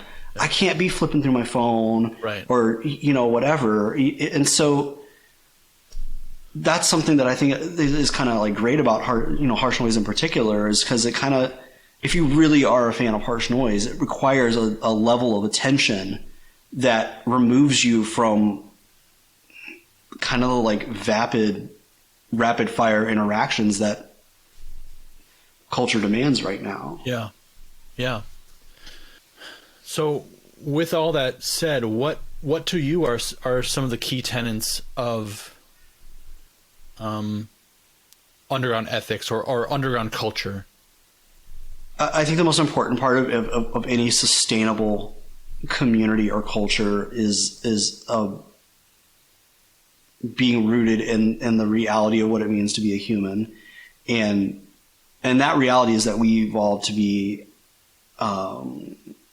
egalitarian, to be on a level playing field with one another, and to you know, to work off our strengths and weaknesses together without climbing over each other's heads to take advantage of one another. Mm-hmm. So it's that like egalitarian approach, that anarchistic or non-hierarchical approach to organizing oneself or one's community, I think is extremely important in it being a long-term sustainable thing, you know,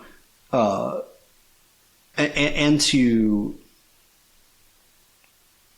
you know, I think if you have things like that in mind at your root, even if you're not able to completely operate in that at the moment, it's still, it kind of gives you some level of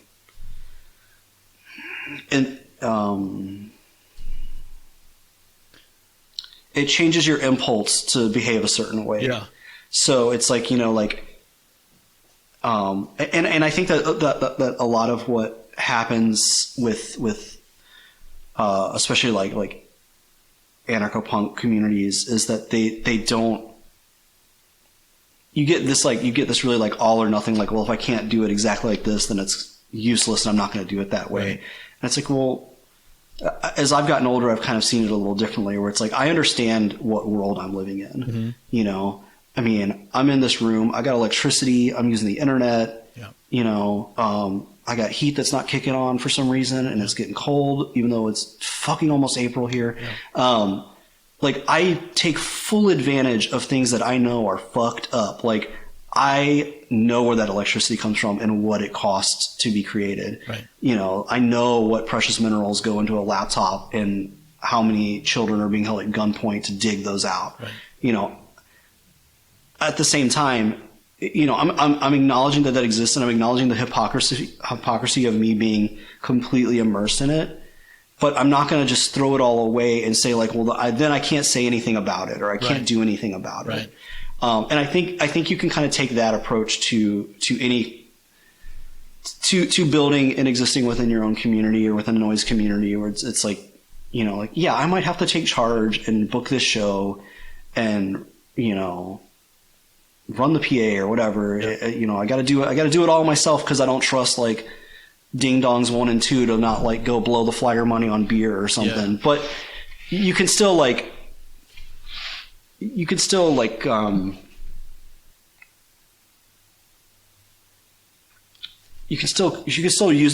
have that as the foundation of your interactions.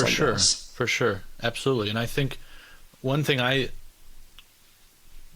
try to also operate in that's kind of similar is that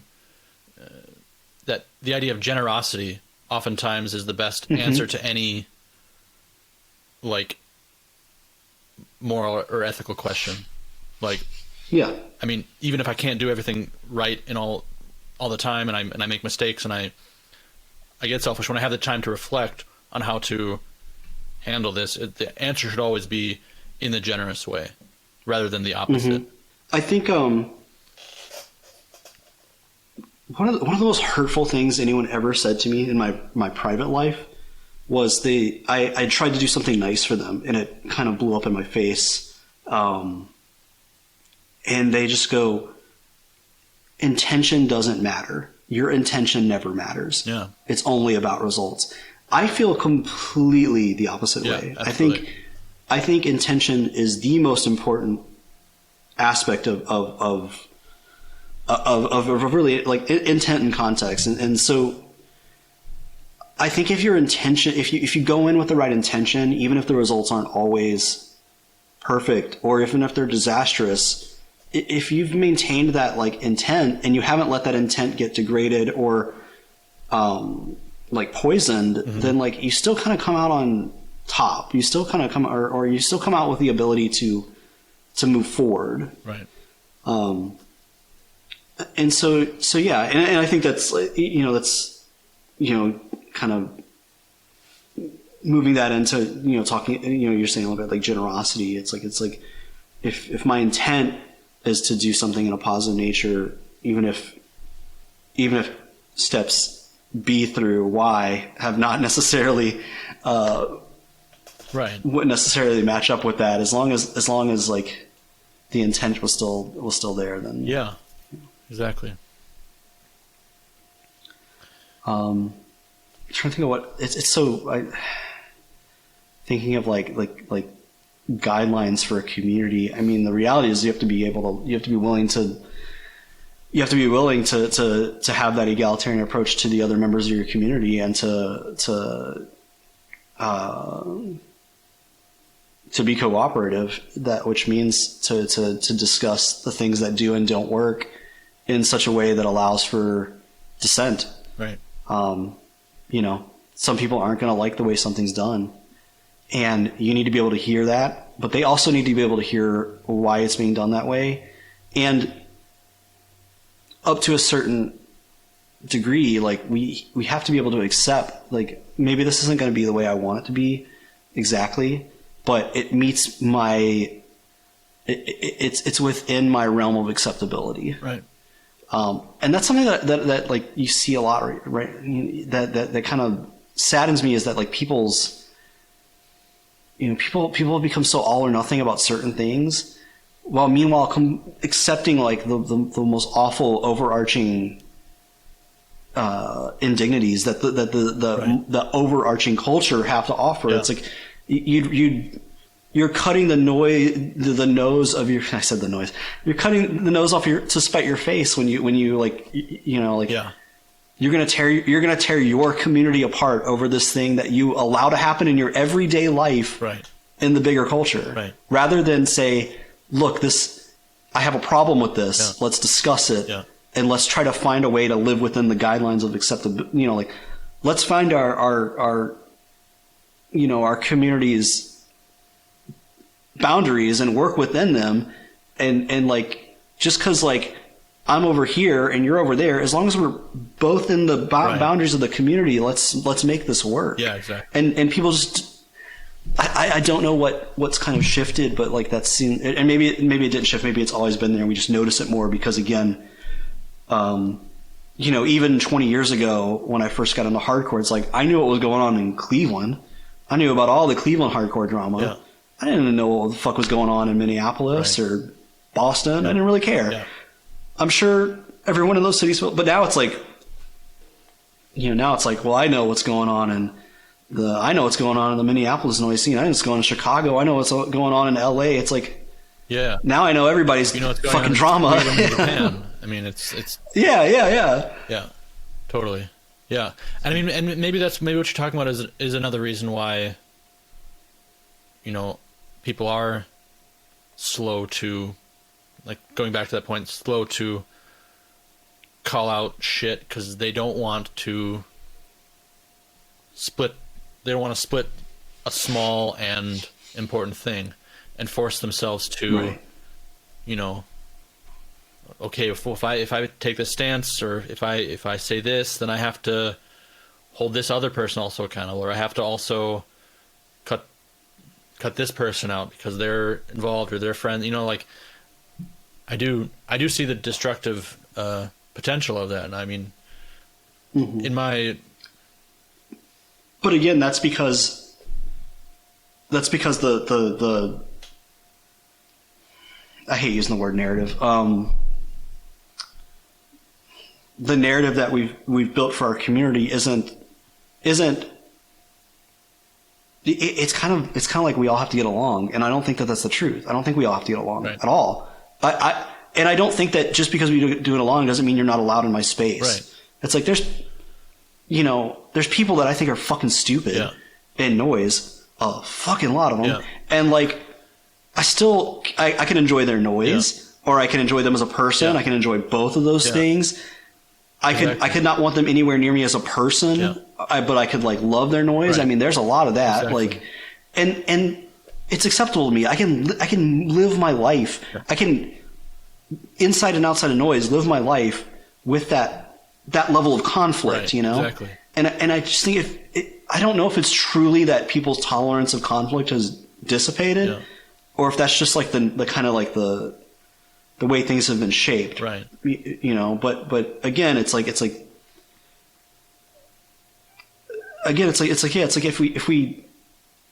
we have more of an emphasis on, it's funny because it can be used as such a buzzword, and it's often used like poorly, but like a diversity of experiences within a range of acceptability, like that's that's going to make us stronger than weaker. It's like a good example of what I'm trying to talk about is I had made some joke offhand about the special interest message board online, like saying some. I think I was literally like saying like this is my position politically, and like if you don't like that, just go there. Yeah. And I got this really long email from Miko explaining like why he disagreed with me on what I said. Yeah. There were a couple other things that were in there that were just, I think some of it was literally like lost in translation. Like he didn't understand why I called the podcast Harsh Truths if I wasn't being harsh about my truths. Uh-huh. and I, like, it was just like, for me, like I just called it that because it had the word harsh in it. Right. And like, we're telling stories and it was just a pun more or less, but he was saying like, he's like, I don't censor anything on the message board because, I'm paraphrasing him because it was a long email, but it was like more or less, it's like for him, it's a slippery slope. Yeah. Like if I say you can't say this, then you're going to say I can't say this, and then everybody's not saying anything. And to him, that's not an acceptable mode of living his life or coordinating his message board or whatever, or making his community how he wants it. And so,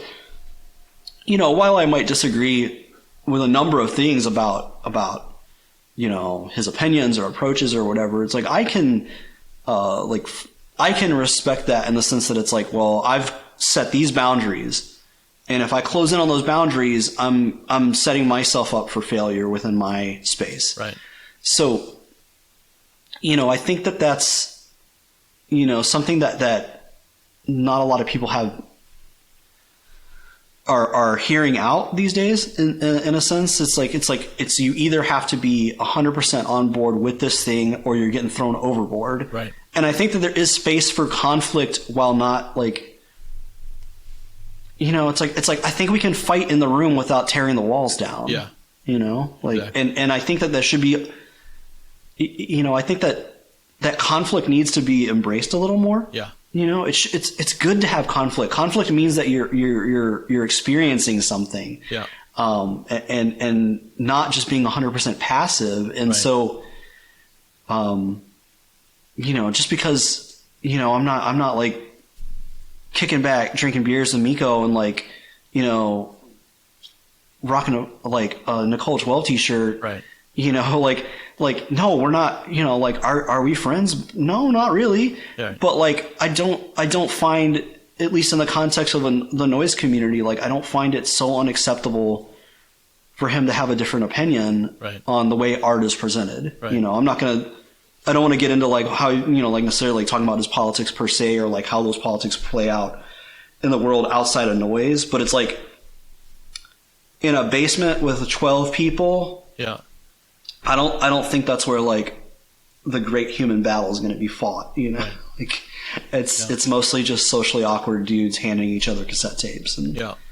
there's something valuable to that, but like at the same time it's like you got to because of what social media is and what modern culture is, it's like everyone feels really important to themselves and they right. present it.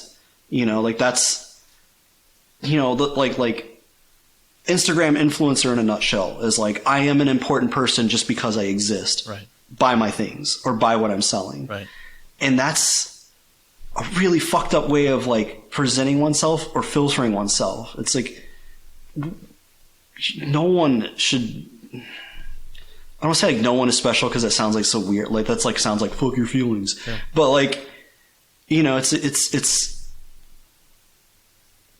simply existing is not like a thing to like put on a scale and weigh out who's right, who should be listened to more or less. Right.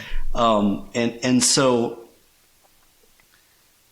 we get people, especially the more and more the culture accelerates. It's you know, more and more everyone is so important to themselves, and our narrative is so important to us, and our brand, you know, it's crazy that like people talk about their brand now yeah. in such a cavalier right. way. Yeah. When it's like, that sounds like insane to me. It's like you're talking about yourself like you're a product. Yeah.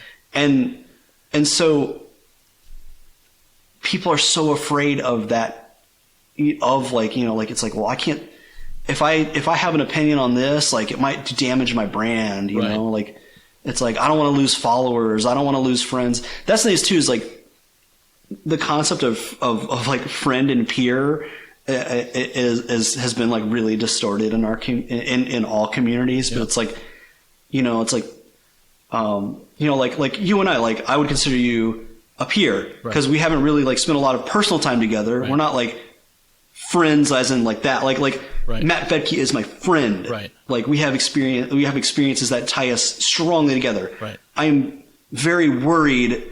You know, I would be very worried if I did something that would hurt or upset Matt. Right. Because of that friendship. Right. I'm not really worried about hurting Miko's feelings. Right. I don't know him. Like right. we're not friends. Right. We're just peers. Right. And so I think that people have sort of distorted that in a sense. And so, you know, again, like when conflict comes up, it's like, well, I don't want to, you know, like I don't want to lose friends. It's like, well, right. you're not losing friends in a lot of those situations. You're just, and I think people overestimate the level of reaction that people are going to have to taking a stand on something. Yeah. You know, I think, you know, at least in my own experience, people, you know, said like, I wouldn't say that because like, I don't want someone to do that. I'm like, you know, it's like you asked, it's like, no one said anything to my face, right. You know, there's been a couple like snarky comments here and there. It's like, oh, am I crushed under the weight of like what, you know, some random person thought about me or said about me on the internet? It's like, no, I'm doing just fine. I got this plant I can't figure out how to keep alive, and I got a cat that's trying to come upstairs. Like, I'm doing great. Yeah, and sometimes I feel like people are maybe due to the I think it's common in most groups, but I think due to also the transgressive history of noise or whatever, that people are afraid to simply take a stand. And I do think that there is plenty of room for conflict within, like you said, within the room, within the house, without necessarily, splitting or destruction of one another. I think respectful conflict is very, very useful and valuable, and for growth and also for strengthening your own resolve. And I feel like in some ways that because there's this anything goes kind of attitude, maybe presented through the art, that people are still, as individuals, oftentimes afraid to make simple personal statements, whether it be political or just personal, just to say this is where I stand on this. Right. I will say too, though, I was thinking about this as you were talking, is because a lot of that stuff like the scene, the starts a scene war release, or the shame cup or whatever. It's like, people get kind of uncomfortable with heckling and like roasting people. Yeah. And I always find that interesting, and this is me trying to remember something I read 20 years ago, so I'm probably a little spotty on the details, but there was an anthropologist who was studying and interacting with hunter-gatherer society. I think in oh man, I can't remember who it was now. So anyway, he brought this was I think in like the 70s or 80s, and so like they weren't unfortunately like a pure hunter-gatherer society, because they had all this contact, and so they had some, I think they got they would get cattle from a market that they would travel to or whatever, but he brought them this gift, and it was this big butchered, I think it was a cow. It was very large. It was enough to feed like the whole group. Yeah. And so the whole time after that he had done that, they would constantly make fun of him, and they would make fun of the cat. They would be like, "Oh yeah, you were able to feed us. That thing didn't even stay fresh for a night." They're just like poking at him and poking at him, poking at him. And finally, like, he just kind of snapped. He's like, "Why are you guys making fun of me? I was trying to do something nice for you, Yeah. And they just said, he's like, "Look, this is how we keep each other in check in our community." Yeah. He's like, "If we gave you a bunch of praise and told you how great it was, and showered you in compliments, it's like, you would start thinking that like you might be better than me. Right. You might be better than one of us. It's like, you might start thinking that you have more value than the person who brought the calf instead of the large, the full-grown cattle." Yeah. And so I think about that when I think, like when I'm fucking poking fun at things. It's like, I'm poking fun at things because it's like, it's not because I want to for the most part, it's not like I'm trying to ridicule someone out of being here. Right. I want someone who's convinced themselves of like a level of importance that's just not congruent with reality, that like they're, come back down to my level. Right. Let's not kid ourselves here. We're all here. We're all doing this. It's all kind of funny, and it doesn't have to be yeah. I think I'm just circular talking now, but yeah. But yeah, that's great. I think that's a great way to put it, and I appreciate that. 3 new tapes coming soon on White Centipede Noise: Moosehead, The Doors of Perfection; Vincent Dallas, Phantom Clank; and Spring of Life, Brown Bed. Also still available, CDs from Apperpot, The New Boyfriends, Jason Krumer, KM Tupfer, Sewer Election and Trerix Rosette, Lacerations compilation, as well as the final copies of Jeff German and Aaron Dillaway, Casual Collision CD, and Alter of Fly's Otterblick Triple LP. Also now offering free shipping on all orders of €100 or more at whitecentipedenoise.com. So if you've watched these before, you're aware that I'm going to ask you a few things as we wrap the episode up here. I would like to know your top 5 noise releases of all time. Okay. I don't know if I want to put them in order, but I would say probably my favorite is Depression Paralysis by Skingraft. Mm-hmm. It's on Nurse Etiquette. To me, it's just like a perfect noise tape. It's got everything I want in it. It's got this. It just feels like living in Cleveland. It really does, and so I love it for that. Where are you right now, by the way? I'm in Cleveland. Yeah, okay, I moved back to Cleveland at the start of the pandemic. I spent about 6 months in Chicago, and before that, I've been living back in Cleveland since 2017. Okay. Before that, Buffalo, Milwaukee, Cleveland for the most part though, and Cleveland's home now for good. And I moved into this house, and I'm not moving out unless someone drags me out. So, nice. So it's Depression Paralysis by Skin Draft would definitely be a top tape. Magazine, the Rita, I go back to that a lot. God. So also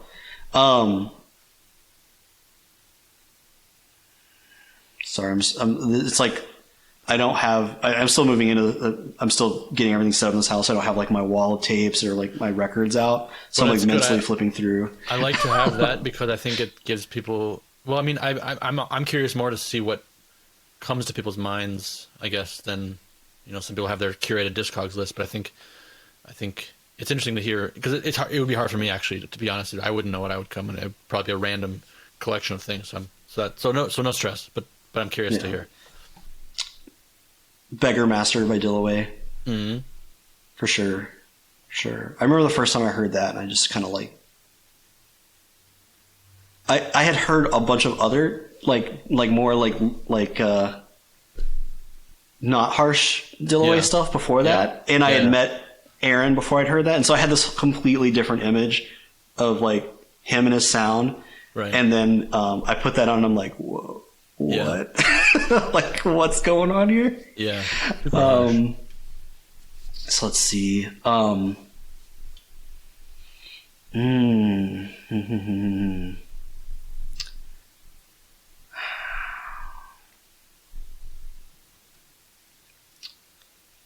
I really like what's it called? It's the Werewolf Jerusalem double tape on monorail. Music for Mass Radio. Yeah. I really like that tape. Yep. So it's 4, 5. Fuck. The last one. Oh man, I know, right? God, when you're put on the spot, I knew this was coming, and I just still didn't like. I should have just like wrote them down or something. The fifth one of like all time. I mean, God damn it. It's hard. Battery Cages 2 being. Hell yeah. Nice. I had to think about it. That's a killer. It's so weird because I was thinking it's hard to like separate. For a lot of the things that I really love, I also have like a personal connection, so it's hard for me to be like at first I just wanted to be like, oh, this, and I'm like, wait a minute, those are all. I love those recordings. They're great recordings, but what makes them like my favorites are because they're tied to person. Yeah, exactly. Versus like what's objectively what I'm thinking in my head. I'm like, what do I listen to that when I listen to it, it's 100% the sound and the presentation, and none of it has. I was trying to like disconnect all nostalgia from it, right. And I'm like, well, those ones really I could get amnesia and go back and listen to those and be like, fuck yeah, these are my things. Yeah, that's Battery Cages 2 for me too, in that sense that one time someone asked me for another episode of Noise on the Run, like, what are my top 5 Midwestern noise releases? And it was like, I actually didn't. I don't think I put it on the list in the end, but that came to my mind. But I realized I haven't listened to it in like 10 years. Like, I have it. Like, I don't have my noise collection with me. I didn't move with it, and I don't even know how many times I listened to it. But still, when I just like in terms of like significance in my life and connection with Midwestern noise and that scene in Luke, like that's definitely one of the top releases. But again, like, how many times have I actually listened to it? Honestly, not that many, since I got it like 15 years ago or whatever. But yeah. Right. Yeah. But that's a good call. Okay, and now tell me top 5 noise releases of the past year. Past year?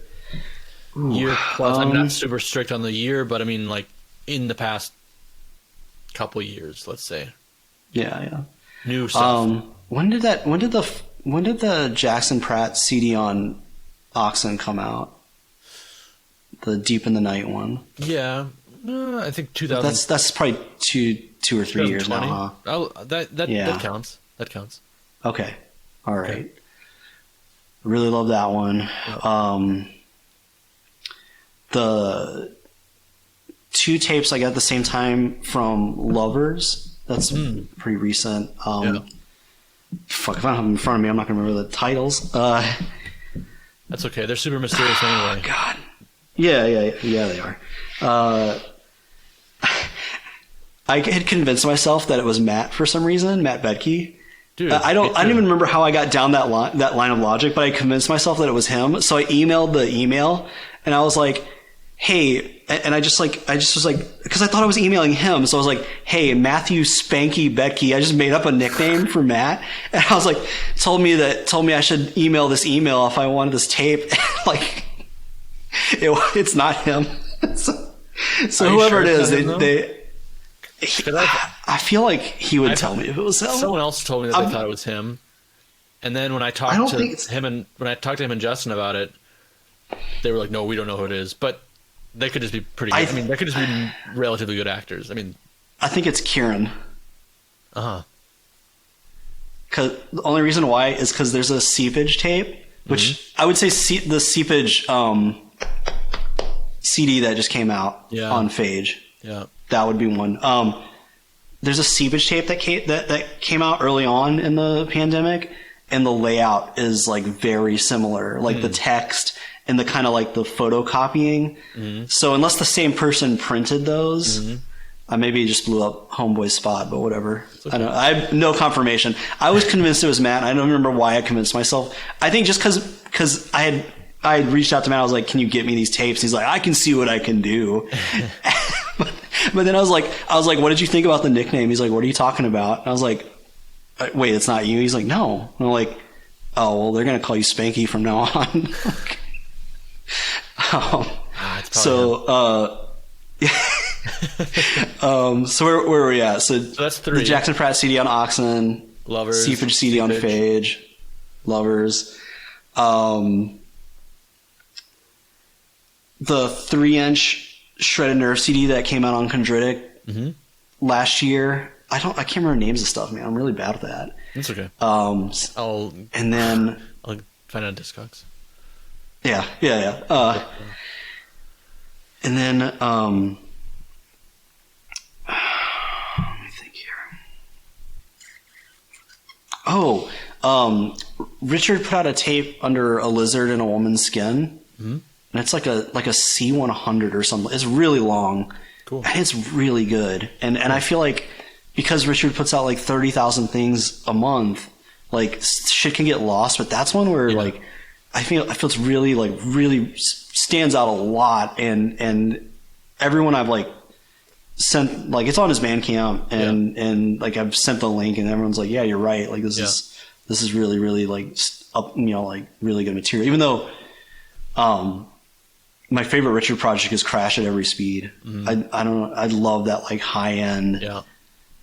It makes my teeth feel kind of weird stuff. Like that. I love high end feedback in general like that. Yeah.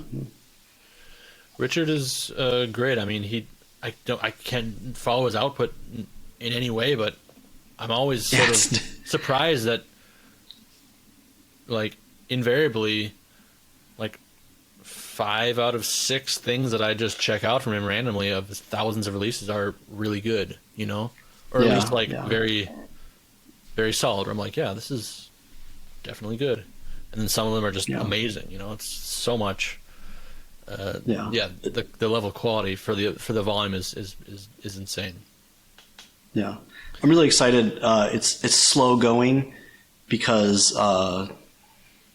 I'm slow with recording. I take forever.